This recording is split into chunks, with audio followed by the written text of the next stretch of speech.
what are some of the parameters that you're discussing when the students rate the university? It's not just the students. There are also agencies that rate the university. Mm-hmm. Students rate the university by their list, but I think there are agencies that rate the universities based on new age pedagogy, new age technology, what you're looking at into the future. How are you preparing the youth for the jobs of tomorrow? I think that is also an important part of an internationalization, gender balance, diversity, inclusion. Mm-hmm. All of these things are extremely important on world stage in terms of the rankings of universities. There seem to be shared goals, because even in the National Education Policy of 2020, some of the aims that you have right now highlighted, for example, inclusivity and also internationalization of education, that's also part of it. If you can just explain to us, what would that entail? If there are, for example, Indian universities who want to bring in the next, or rather go into the next level of tech education, tech-enabled education, if you can also specifically talk about AI-enabled education, what would that be and what would your advice be? Look, I think the NEP has actually transformed the education system over the 35 years. For 35 years, India did not really look at the pedagogy and the change in the education system. NEP actually brought that into light.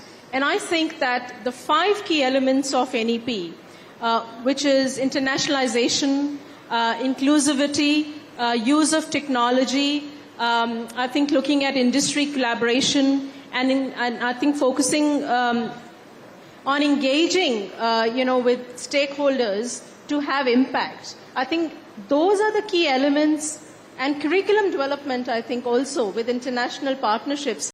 I think those are the elements that have made India be able to collaborate internationally.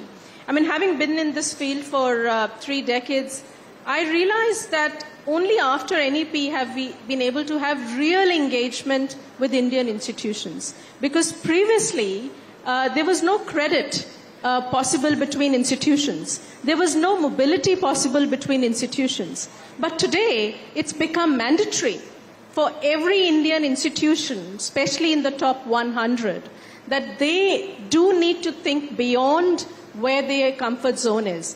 They have to think about, how do I make this use of technology as part of my curriculum development? How do I keep internationalization not just as a division that's going to look at where the future is, but it is in the DNA of where I'm sitting.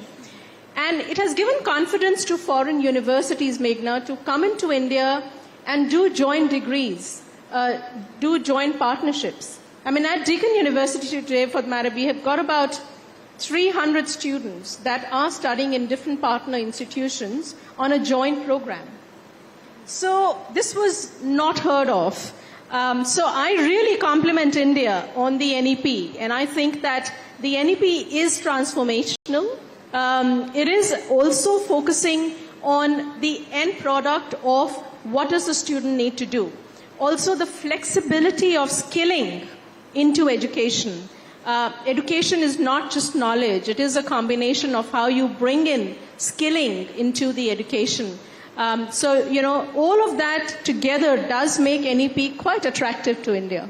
And it's very interesting, because one of the things that you had talked about is internationalization of education, and it would be very exciting times for you, Ravneet, isn't it? After all, the Australian Prime Minister has announced that the first ever Deakin University campus is coming up right here in India, in Gujarat to be precise.